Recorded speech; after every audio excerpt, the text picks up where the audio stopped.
Hey everybody. Um, Look, I know this is late. Y'all seen it for the Real Housewives of Potomac.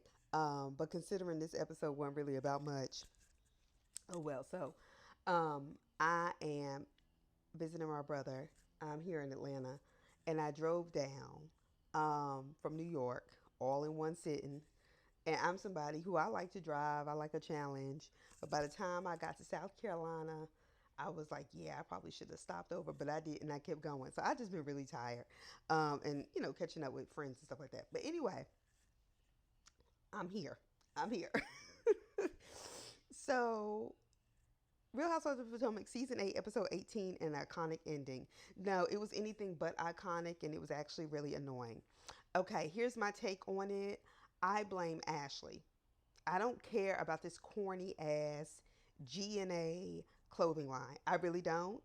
And neither does Giselle and Ashley. Because if that was the case, Ashley, you should have never invited that girl Deborah. Period. This would have never happened if that girl Deborah was not there. I don't care if Candace and Wendy were whispering or talking about her prior to. We don't have that over the mics. That's the story you told Ashley, and Ashley's trying to sell to us, and we know Ashley's a liar, so that's not going to work for me. Okay, and even if they were, even if Candace and Wendy were talking, so no, you're mad because Candace, as a cast member of the show, said those things about you and said you look like a Sesame Street character, which is funny and which is damn sure true. Okay, that's what you were mad about. That was your dumbass fault for getting on TV and lying about her husband, which a lot of these bitches seem to be in on it. Giselle, Robin, Ashley, just your connection to her says you was in on it too. And so that's also why this shit was getting on my nerves this whole episode. I This was Ashley's fault. This is Ashley's fault. I don't care. I don't care. I don't care. She's the root of it. Then for this whole language around that Ashley kept spewing, this is two people I love and care about, Candace and Deborah. Bitch, since when? Since when? Y'all done damn near thrown knives at each other. Y'all done fought each other, running y'all's mouth about each other. You do not love and care about Candace. Period. Hard. Stop. Cut it out. Okay? And it really seems like so much of it happened so fast. That's why everybody couldn't really get their stories kind of together. Not so much that they were lying, but like Wendy trying to catch on the neck of, they're like, well, what I remember, and I tried. Next, Deborah apparently pushed the neck out the way for trying to like calm the fight down or whatever. Candace is saying, nope, I'm not talking to the help, this, that, and the other. Candace said that as we saw it play out on TV. We didn't see her and Wendy gossiping, and even if they were, like I said, so what? Grow your ass up. We heard Candace calling her those names after Deborah decided she would address her. At that point, it is what it is. It is what it is. And you do look like one, and you've drawn more attention to yourself. Fighting her, how did that end? Because let me tell y'all something. This wasn't a reality show. Somebody would have ended up in jail. They would have. Picking up, because what happened to Kierna with her face? And I realized she, tried to jump in because she was trying to protect Candace or whatever. And we don't know because we don't have the footage. We don't know. If I had to get 12 stitches in my forehead because I tried to block somebody from hitting her, I I would never be bothered with these people again. Throwing water and then I mean, your natural thing to think, if after somebody throws water, they may throw a glass. And I didn't appreciate Robin's. Well, I'm really sorry that happened to Kierna trying to fight somebody else's battles. I'm sorry it happened to her at all. Because now you're making it seem like, oh, if she had only stayed out of it. And maybe that is true. But at this point, that's really not the point. Ashley and her homegirl Deborah are at the root of this entire thing. Now, there is an argument to be made that every time we turn around, well, not every time we turn around, but Candace is at the root of a lot of these things. Last time Monique, she was still fighting Monique. Wanted to take her to court and everything. She gonna take Deborah to court? Right, right.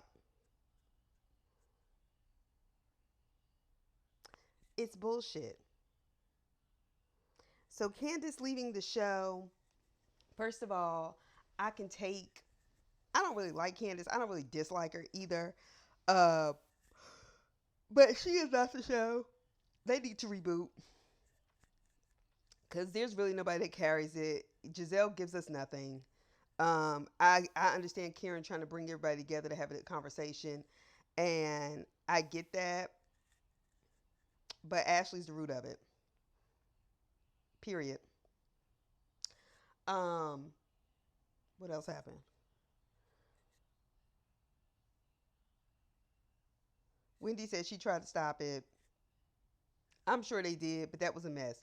Now, what I did appreciate from Charisse, even though I don't want to see her no more on the show, was when she pulled Candace aside and she was like, "You do realize that if you would have thrown a bottle at that girl, you could have ended up in jail." And she was absolutely right. It would not have mattered. It would not have mattered. It happened to Debrat. You cannot get that fucking angry, especially over this kind of bullshit, whether she threw it or not, which is good she didn't. But had she done that, Sharice was absolutely right. She would be in jail. And that's not worth being in jail over. Jail is no place to be. Prison is no place to be. So this wasn't even like a real episode because then we get this. We might as well have just called this the cutting room floor because then they give us all the stuff with Mia.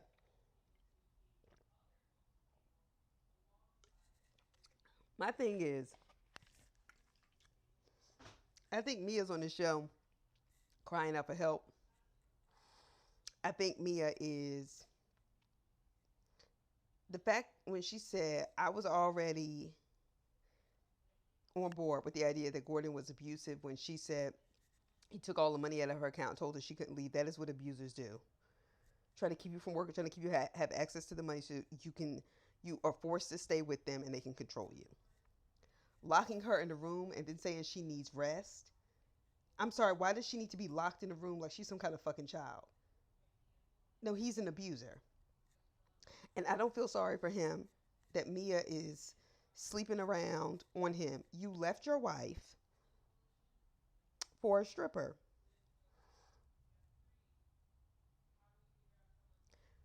You left your wife and married a stripper.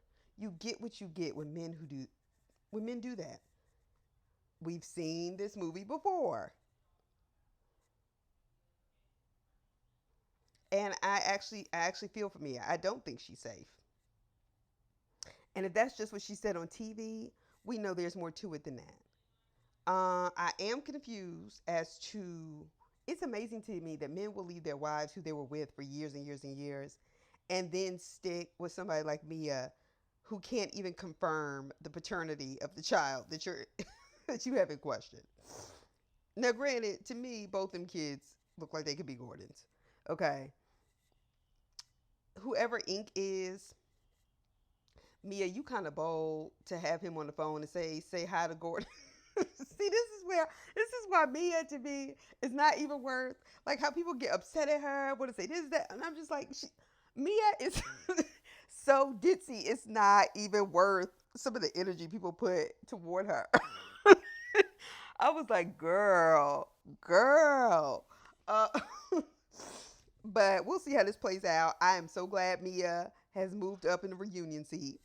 I am glad that Giselle has gotten pushed back because Giselle has not shared her life. I, my condolences, though. I don't wish that kind of thing on anybody losing their father. It doesn't matter to me how old somebody is. Your father's your father. Your mother's your mother. You only get one, and I know that has to be painful. I do, and so I want to leave that there. I do want to say that. I want to make sure that's clear. Um, GNA, if y'all buy any of that stuff, seeing how Giselle walks around in bodysuits that she claims are dresses, and by bodysuits I mean like the kind of thing you're supposed to wear under a dress, like underneath your Easter dress, like a whole body slip. Um, yeah. And seeing that Giselle just closed up her business during COVID and didn't tell nobody. Giselle's not a good businesswoman. And this is just some foolishness. But the reunion, as usual, does not need three parts. I don't know why they just don't do one big episode, like an hour and a half, and we can just call it a day. Because it's always a bunch of shit we don't need. And I'm so tired of looking at Andy's sorry racist ass because the way he talks to black people versus the way he talks to other people, I can't fucking stand it. I cannot. That shit pisses me off to the core. But it probably won't come on this Sunday because it's Easter. They need to have some respect. Um, so yeah, I will talk to y'all soon. Um, yeah, y'all have a great rest of your week. Bye.